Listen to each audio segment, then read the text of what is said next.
Lemos assim a palavra do Senhor, 1 de João, capítulo 2, versos 28 e 29. Filhinhos, agora, pois, permanecei nele, para que quando ele se manifestar, tenhamos confiança e dele não nos afastemos envergonhados na sua vinda. Se sabeis que ele é justo, reconhecei também que todo aquele que pratica a justiça é nascido dele. Amém. Amém, meus irmãos. Essa noite nós vamos falar sobre a volta de Jesus. E durante o início do nosso culto, na verdade, no decorrer do culto, em uma das canções, eu disse: você que ama a volta do Senhor. Nós somos uma igreja que amamos a volta do Senhor. Não somos daqueles que morrem de medo do Senhor voltar. Nós somos do tipo que fala: Maranata, volta para mim. Vem, Senhor Jesus, e cantamos: volta para mim. Que coisa maravilhosa, meus irmãos. Eu me orgulho de estar no meio de uma igreja que ama a volta do Senhor. E antes de entrar no assunto do texto, eu gostaria de fazer uma introdução com os irmãos, para trazer para a mente de todos nós o quão real isso é.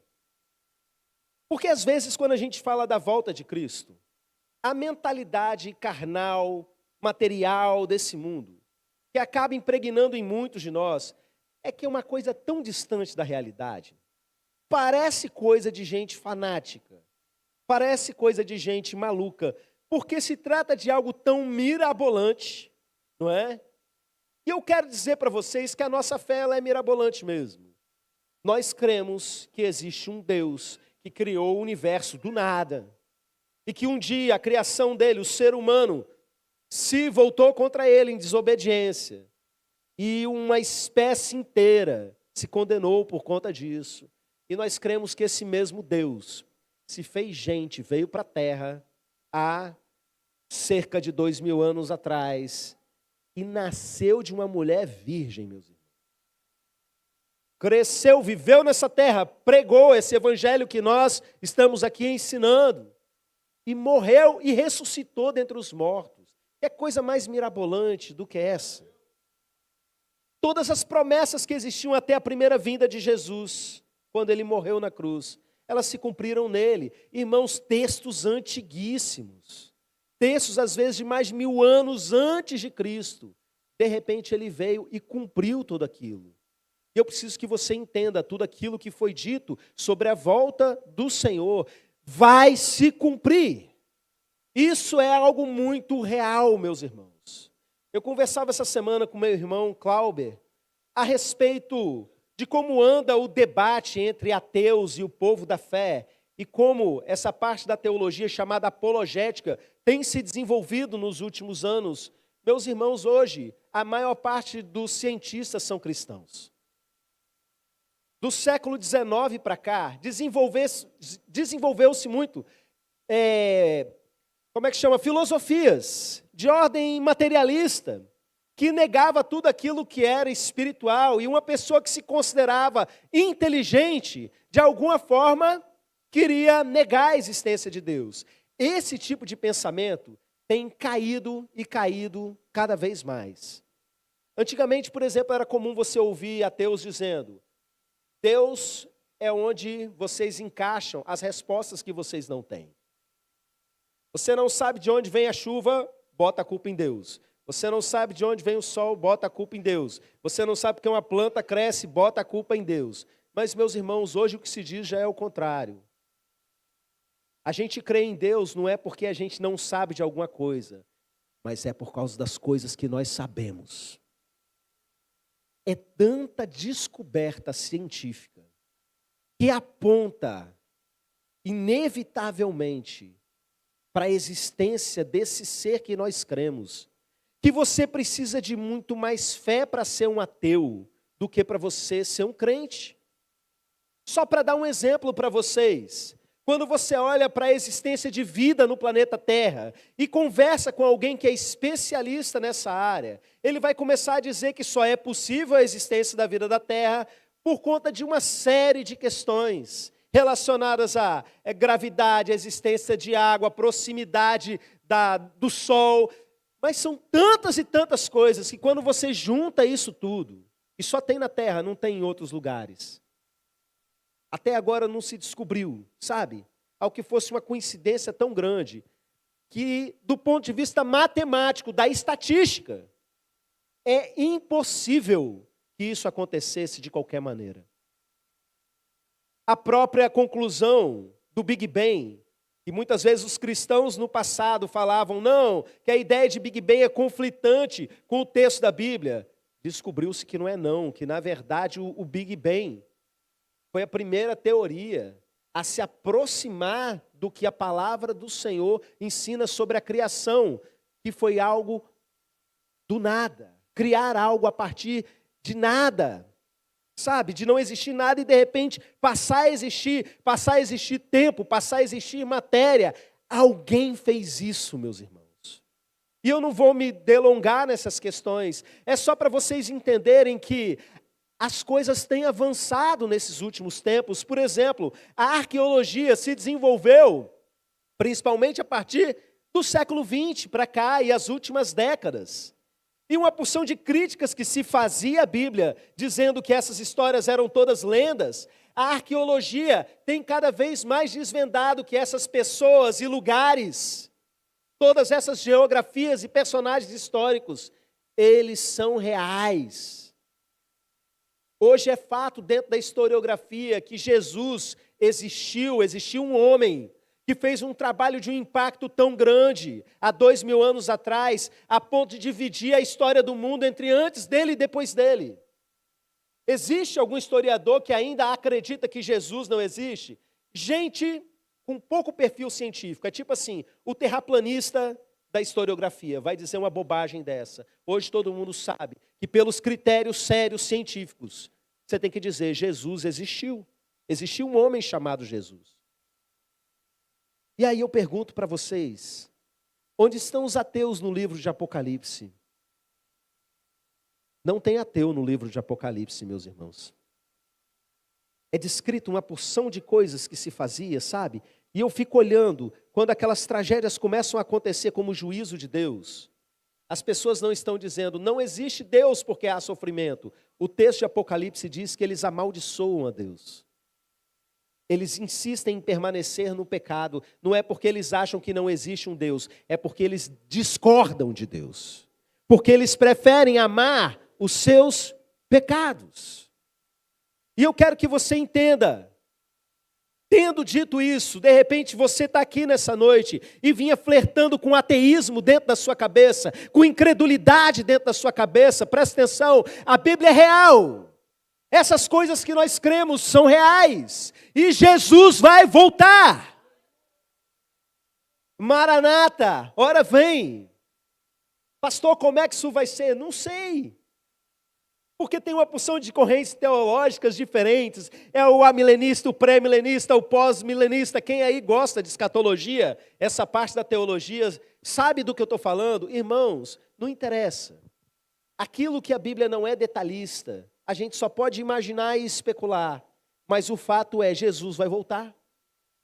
E quando ele voltar, ele vai passear pelas Escrituras, cumprindo todas essas coisas. É só a gente olhar para a primeira vinda de Jesus, porque tinha texto que dava a entender que ele iria nascer vindo do Egito, que ele iria ser chamado Nazareno, mas o texto dizia, de tu, Belém, Efrata, ele vai nascer em Belém. Imagina os teólogos tentando descobrir, não é? Jesus nasce em Belém, vai para o Egito e volta do Egito, para que se cumprisse a profecia do Egito, chamei meu filho. E vai morar lá em Nazaré, para se cumprir as profecias que falam que o povo daquela região teve acesso ao Messias. Vocês estão entendendo? Não importa as teorias, Jesus vai vir. E quando ele vier, coisas maravilhosas vão acontecer, ao mesmo tempo coisas terríveis. E tendo dito essas coisas, é que eu quero entrar no texto. Isso tudo foi a introdução para a gente falar da vinda de Jesus. E o primeiro versículo que nós lemos diz o seguinte: filhinhos, agora pois, permanecei nele. Fala assim, permanecei nele, meu irmão. Olha para alguém que você ama e fala assim: permanece nele, filhinha, filhinho. Sabe para quê? Para que quando ele se manifestar, tenhamos confiança e não nos afastemos envergonhados na sua vinda. Ponto. Nós temos aqui duas possibilidades na vinda de Jesus. Tem uma galera que se aproxima com confiança e tem uma galera que se afasta envergonhado. Eu quero que você se situe em um desses dois grupos, no estado que você se encontra hoje. A gente não vai aqui construir uma teologia, um caminho escatológico. Eu quero que a gente agora imagine, cada um é livre para imaginar, eu amo imaginar essas coisas. Como vai ser a vinda de Jesus? E você vai se imaginar em um desses dois caminhos, ou você é o cara que se envergonha, ou você é o que se aproxima confiadamente. E para ajudar a sua imaginação, eu vou ler um pedacinho de Apocalipse. Um dos textos que, de fato, trata dessa questão. Apocalipse 19:11 diz assim: vi o céu aberto, e eis um cavalo branco. O seu cavaleiro se chama Fiel e Verdadeiro, e julga e peleja com justiça. Os seus olhos são chamas de fogo, na sua cabeça muitos diademas. Tem um nome escrito que ninguém conhece senão ele mesmo. Está vestido com um manto tinto de sangue, e o seu nome se chama o Verbo de Deus.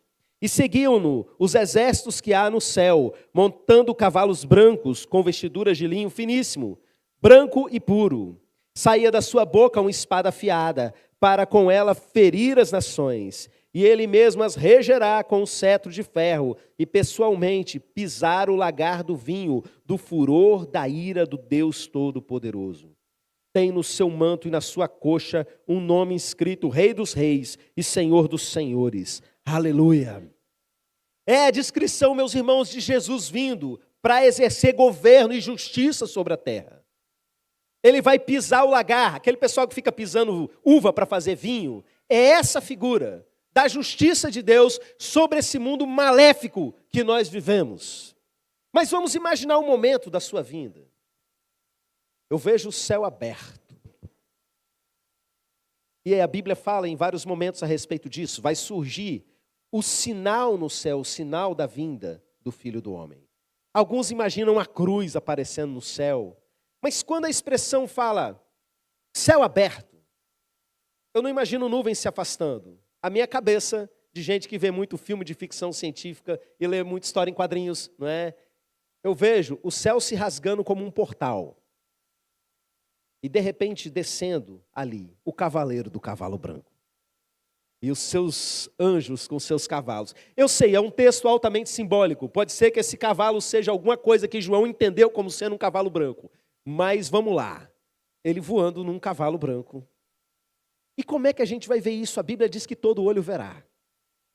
Eu fico imaginando, meus irmãos, como que deve ser para a gente, de repente, sentir a presença do amado aqui na terra de forma corpórea, total. Imagina que você está fazendo qualquer coisa na sua vida, ou trabalhando, ou sei lá, na sua folga, ou de noite em casa com a perna espichada, assistindo uma série de televisão. E de repente você começa a sentir a presença. Sabe essa presença que você sentiu no culto? Quando a gente começou a se derramar, a se entregar na presença de Deus.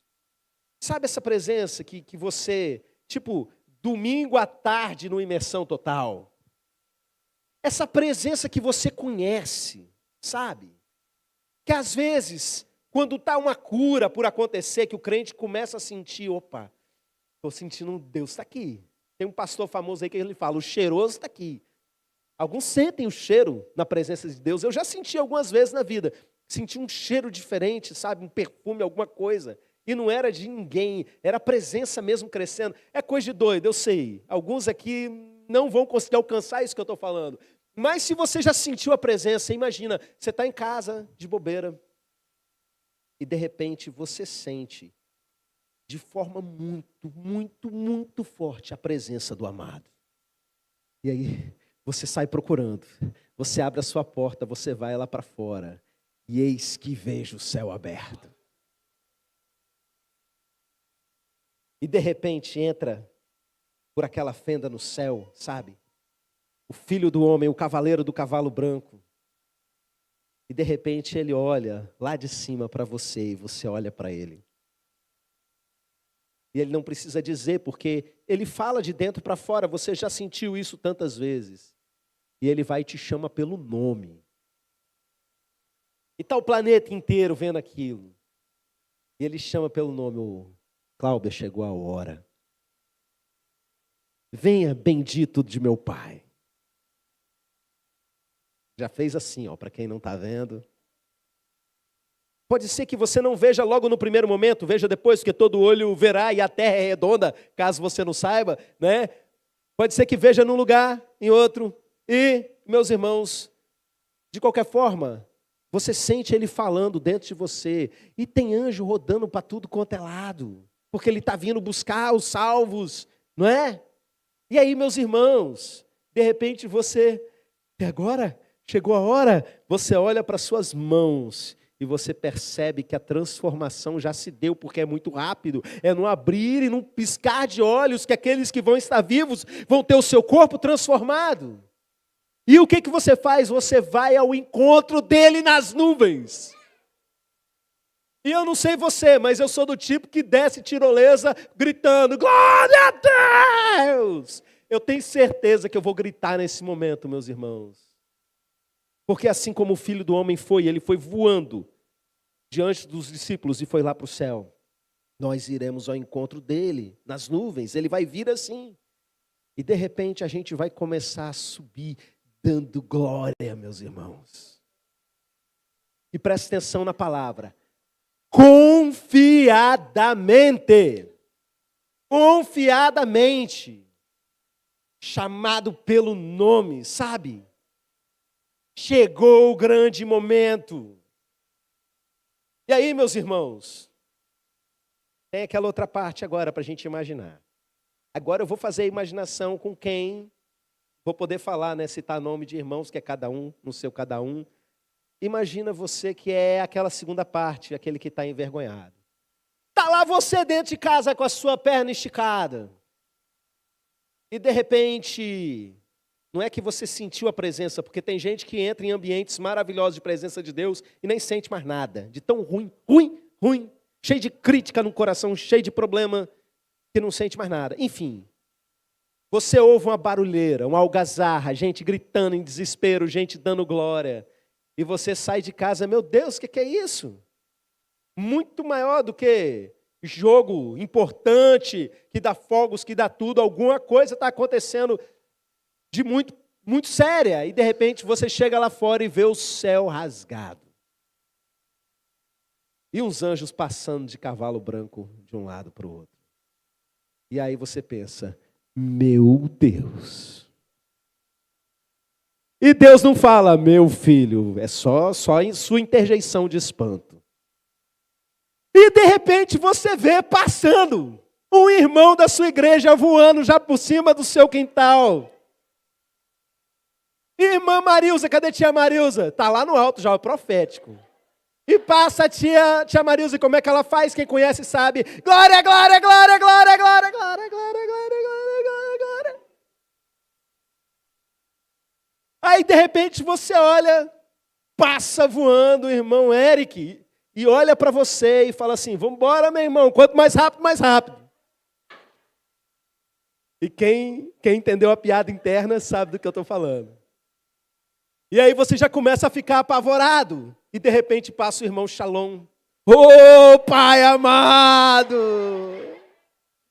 É nóis!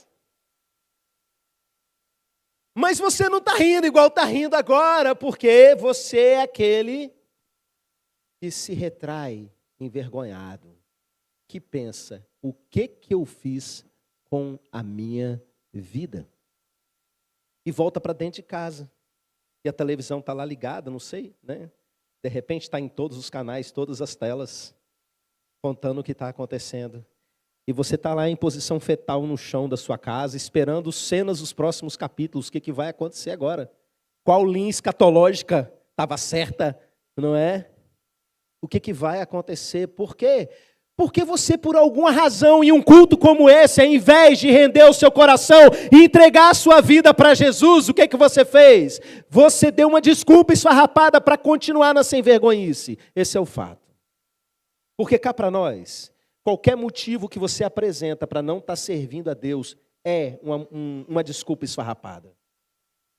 Imagina, você que foi chamado, por exemplo, entrega a sua vida para Jesus hoje, e você de repente virou e falou assim, hoje não, igual ouvi muita gente já fazer. Por quê? Porque está num relacionamento sem vergonha, e sabe que para aceitar Jesus tem que romper com as trevas, tem que parar com o pecado, tem que parar com a fornicação, tem que parar com o adultério, tem que parar com a desonestidade, a gente vira as costas para o pecado e vai caminhando na direção de Jesus. E você, de repente, nesse momento fala, eu não quis porque eu tinha uma namoradinha safada na época e aquilo estava mais legal para mim. A coisa mais importante da história. É tipo assim, houve a criação do mundo e foi algo tremendo. Houve a vinda do Criador no mundo e foi algo tremendo. E agora é o final da história. É o fechamento desse ciclo. E a pessoa não quis porque, na época eu curtia muito um baseadinho. Aí eu não quis servir a Deus porque eu queria estar fazendo aqueles negócios ali. Troca a glória de Deus por causa de onda de baseado. São umas coisas, gente, que não fazem sentido. E eu preciso que você entenda que não faz sentido. E cada vez que a gente fala, se arrepende, acerta a sua vida, você que está distante de Deus. É verdade tudo isso que a gente está falando? É sério tudo isso que a gente está falando? Para de andar longe da presença. Acerta a sua vida com o Senhor, para que quando Ele se manifestar, você chegue confiadamente e não envergonhado. Envergonhado na sua vinda. Vamos ler o último versículo mais uma vez.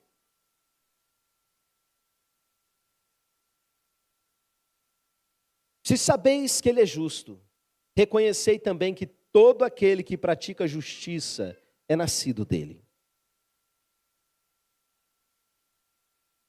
Esse versículo é importante.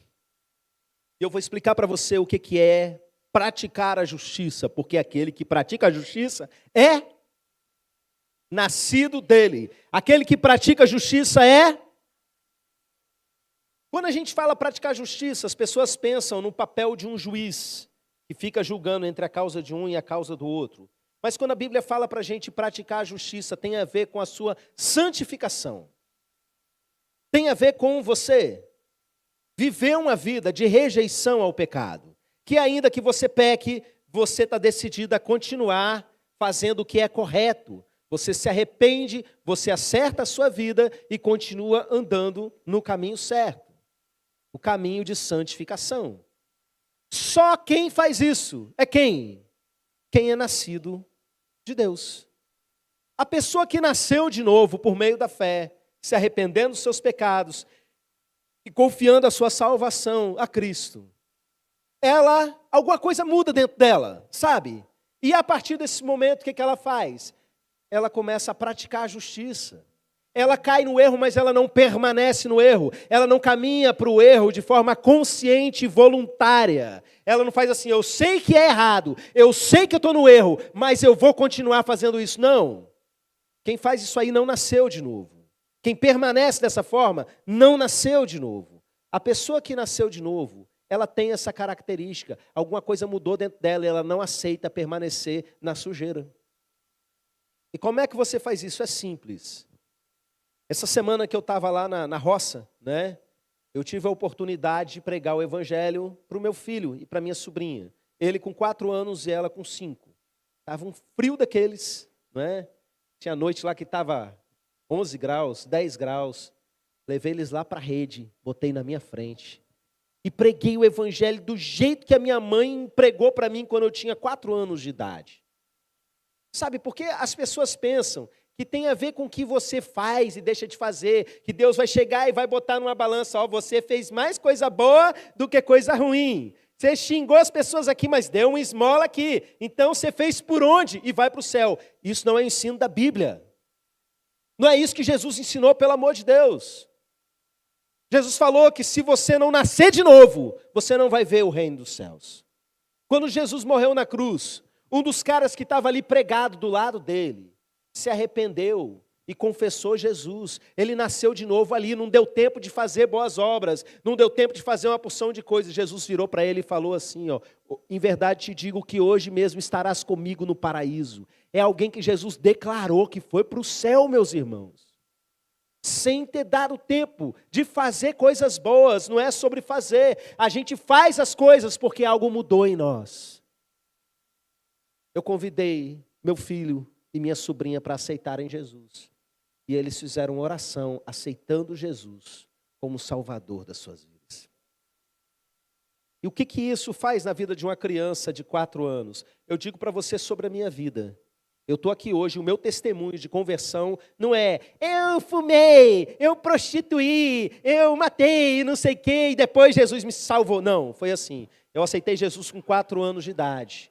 Embora tenha dado aí algumas escorregadas na adolescência, eu sou um homem de Deus, estou firme na presença.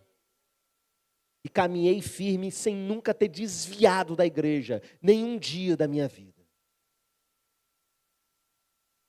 Meu filho de 4 anos, dias e dias depois, hoje a gente estava almoçando lá em casa, e ele, vários dias sem ver o tio Clauber, ele vira para o tio Clauber e fala assim, eu aceitei Jesus lá na roça. Já está dando o testemunho dele. E como é que foi? Aí ele começou a cantar a musiquinha que eu cantei para ensinar ele. Eu mostrei primeiro, preguei para ele, ensinei a música, toda a didática para ganhar a criança, para Jesus, né? Cantou a musiquinha. Contou como é que foi, já a música já trazendo a mensagem, meus irmãos.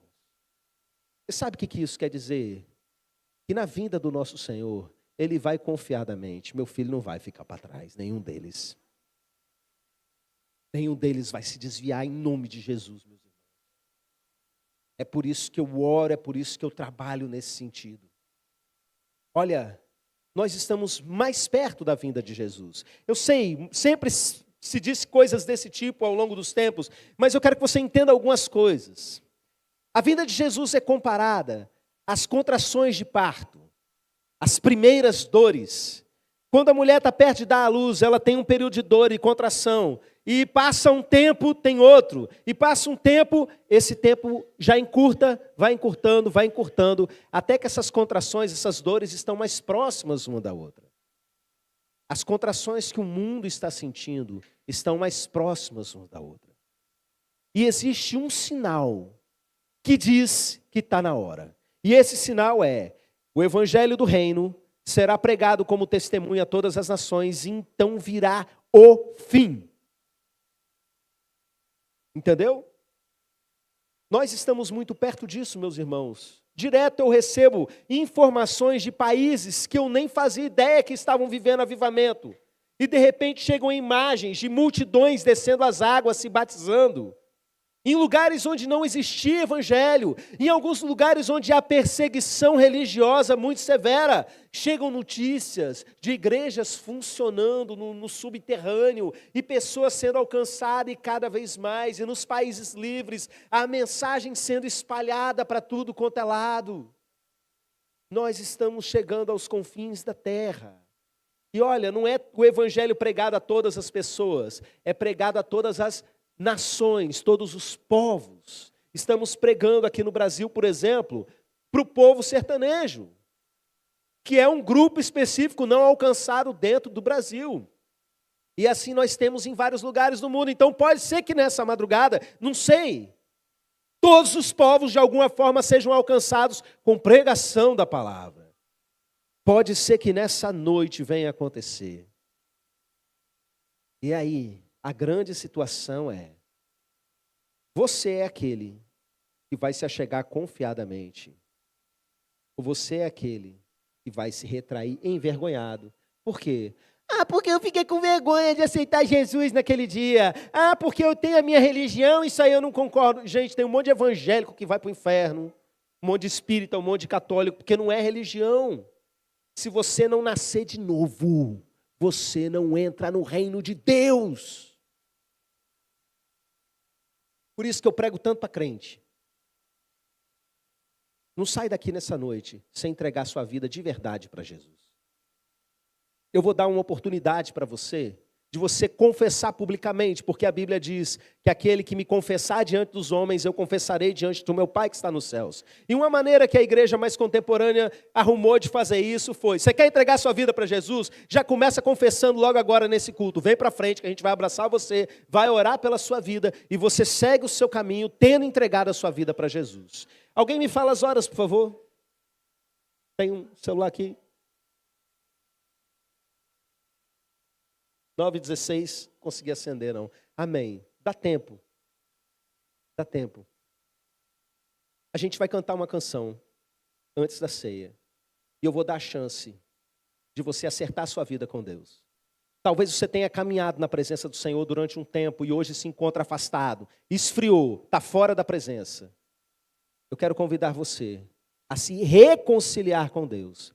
Talvez você nunca tenha feito isso na sua vida. Hoje é a oportunidade que Deus está te dando de ser salvo por Ele. De virar para Deus e falar assim: eu viro as costas para o pecado na minha vida. Não tem nada que me segura. Religiosidade, promessas, importância de família, seja o que for, julgamento dos outros. Nada pode ser mais importante do que eu estar preparado no dia da vinda do Senhor. Por isso você, enquanto nós estivermos cantando, você pode sair do seu lugar e vir aqui à frente e nós vamos orar pela sua vida. Eu vou orar com você, para você repetir a minha oração, para que você realmente entregue a sua vida ao Senhor. Pode se colocar de pé. Ministério de Louvor, vem aqui. Igreja, você que tem convicção da sua salvação, você vai orar fervorosamente para que pessoas entreguem a sua vida ao Senhor nessa noite.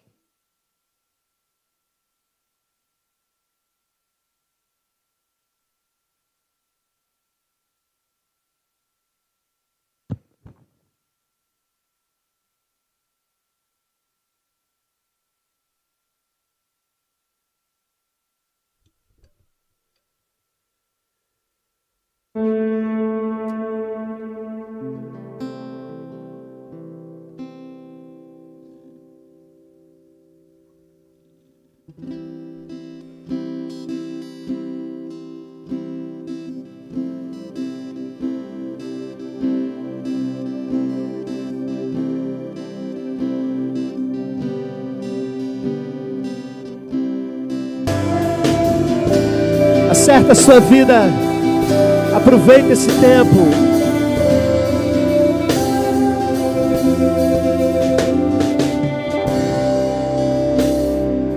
Você que veio à frente, ore comigo nesse momento, diga assim: meu Pai.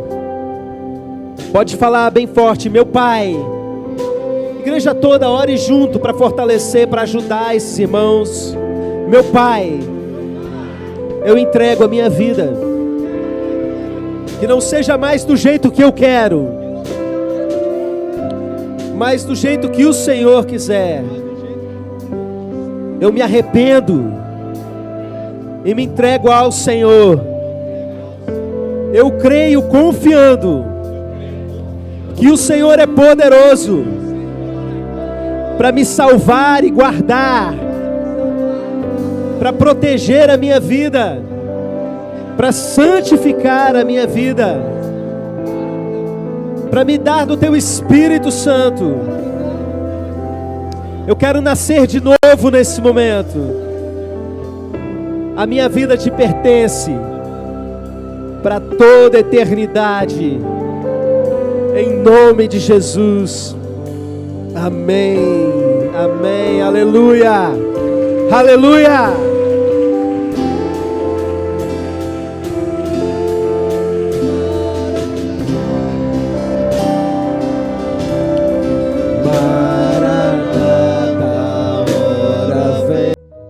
Essa mensagem edificou a sua vida? Então recomende ela para alguém que você se importa.